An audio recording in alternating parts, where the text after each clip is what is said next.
더 요구를 할 가능성은 아주 높아요. 왜 그러냐면은 나토도 트럼프 대통령이 그 나토 국가가 약 30여 개 정도 되는데 그 모든 나라가 GDP의 2% 이상을 부담하라고 얘기했어요. 근데 한국에 대해서는 그렇게 강한 부담은 안 해요. 대한민국 GDP의 2%를 내라 이렇게 안 하죠.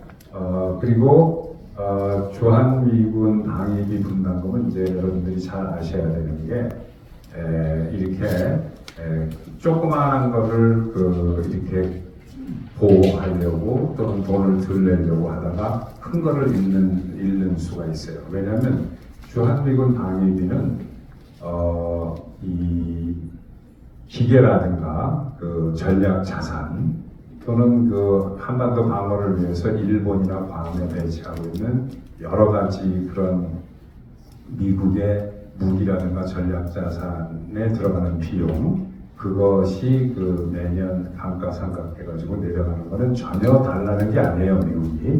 미국이 달라는 건 뭐냐면 주둔비를 공동 부담하자는 거예요. 그러니까 미군이 쓰는 물, 전기, 기름, 그다음에 미군 차량이나 장비를 수리하는 비용. 근데 그런 거는 그다지 많이 안 들어가요. 뭐가 많으냐면 그 중에서 가장 많이 들어가는 게 인건비인데, 그게 주한미군 부대에 근무하는 한국인 군속의 월급이 제일 많아요. 근데 그거는 월급을 받아오면 한국 경제로 들어오는 돈이에요. 그렇죠?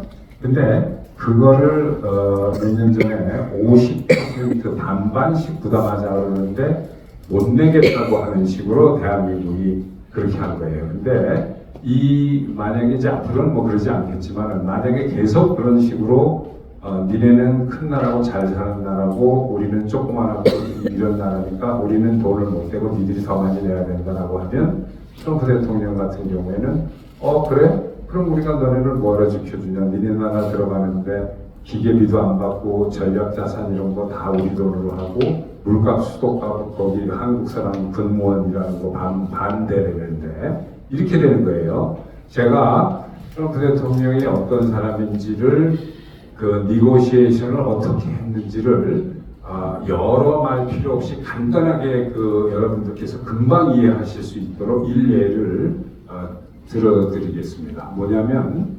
2017년도에 트럼프 대통령이 취임을 하니까 WTO가 필요 없다.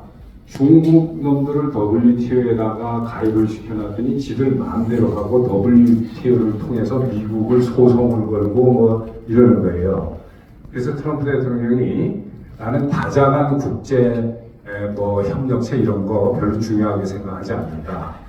니네 나라가 미국에다가 물건을 팔고 우리가 니네 나라에 파는 거를 플러스 마이너스를 해보면 중국이 미국에다 파는 돈이 미국이 중국에다 파는 돈의 2배 이상이 돼요. 그러니까 그 반을 빼면, 쉽게 얘기해서 우리가 숫자를 좀 낮추자면, 그냥 예를 들어서 중국이 미국에다가 수출을 해서 벌어들이는 돈이 예를 들어 1년에 뭐 1,000억이다. 쉽게 얘기해서고요. 그러면 미국이 1,000억을 주고 중국은 1,000억을 받아가는 거잖아요. 그죠? 그러니까 트럼프 대통령이 지금부터 미중 무역 협정은 어떠한 문제가 있거나 분쟁이 있을 때 중국은 미국에 제소를 할 자격이 없다. 미국에 따질 수 없다. 그게 미중 무역 협정의 그 문안이에요. 그 다음에 미중 무역 협정에 문제가 있을 땐 오로지 미국만 중국을 제소할 수 있다. 요게 미국 트럼프 대통령이 미중 무역 협정의 골자예요. 그런데 시진핑이 4년을 끌다가 트럼프 대통령 임기 직전에 사인했어요. 무릎을 꿇고. 왜냐? 트럼프의 논리는 매우 간단합니다. 뭐냐면 우리가 돈을 주고 니네는 물건을 우리한테 파니까 우리가 고객이지 않냐. 우리가 우리 돈 주고 니네 물건을 사오는 거잖아요. 그런데 왜 우리가 니네가 내거는 조건으로 돈을 주고 사와야 되냐.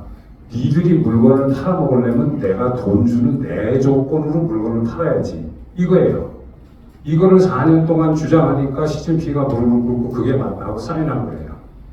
그때 한국이 한국을 지키는 방위비에 그것도 수속과 물값하고 한국 사람들 미군 부대 근무하는 사람 월급 나가는 거를 반만 내라는데 안 된다고 하면 트럼프 대통령이 어떤 식으로 니고시에이션을 하겠어요, 한국하고.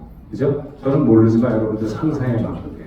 그래서 국제 간에 좋은 협력이 있는 게 좋지 몇 푼을 아끼려다가 먼저 1조 달라고 그래가지고 1조 준 걸 제가 알고 있는데 대한민국 음식물 쓰레기 나가는 게 몇 조라고 그래요, 그죠? 그러니까 아껴가지고 그런 데다가 돈을 내는 게 한국을 위해서 좋습니다. 그리고 트럼프 대통령이 만약에 당선이 돼서 이기가 들어선다면 그거는 제 개인적인 생각은 대한민국이 국제사회에서 지금보다 더 돈독하고 공고한 위치가 될 수 있는 아주 좋은 기회예요. 왜 그러냐면은 트럼프 대통령 같은 경우에는 대등한 관계를 좋아하기 때문에 예를 들어서 미국은 돈이 많고 힘센 나라고 우리는 돈도 없고 약한 나라니까 그러면은 우리가 돈을 좀 덜 내고 계속 이런 식으로 하면 대한민국의 경제가 1950년대나 60년대는 그렇게 말할 수밖에 없었어요.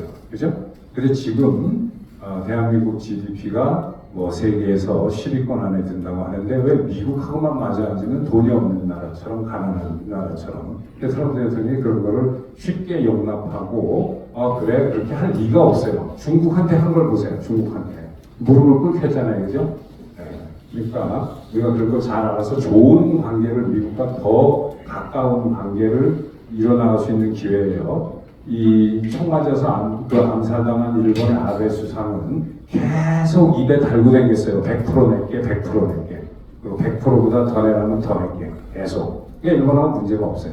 그죠? 근데 한국은 뭐 우리가 일본을 능가한다, 이제 뭐 이렇다, 뭐 잘하는데 미국하고만 마주 앉으면 갑자기 가난한 나라가 되는 거예요. 네, 이제 그렇게 하는 거는 국제관계에서 좋지 않아요. 그죠? 우리의 능력만큼 더 아주 많이 내는 거는 그건 별로 좋지 않지만 fair share라고 해요. 그런 건 내야 되겠다. 그럼 좋은 관계가 만들어질 것이다. 그렇게 봅니다. 네. 핵 문제도 마찬가지예요. 핵 문제는 두 가지 방법이 있는데 여러분들 이제 대한민국에 핵이 엄청나게 많았던 거 아시죠? 핵무기가. 근데 노태우 대통령이 한반도 비핵화를 서면서 한국의 곳곳에 박혀있던 핵이 다 나갔어요. 핵이 몇 개나 있을 것 같아요? 10발, 20발, 100발이 아니에요. 1000단위도 엄청나게 넓은 것만큼 있었어요. 그런데 6.25 때부터 노태우 정권 때까지 꽉 대한민국 곳곳에 핵무기가 북한과 중국을 이렇게 겨냥하고 있었어요. 그런데 그때는 북한에는 핵이 없었어요.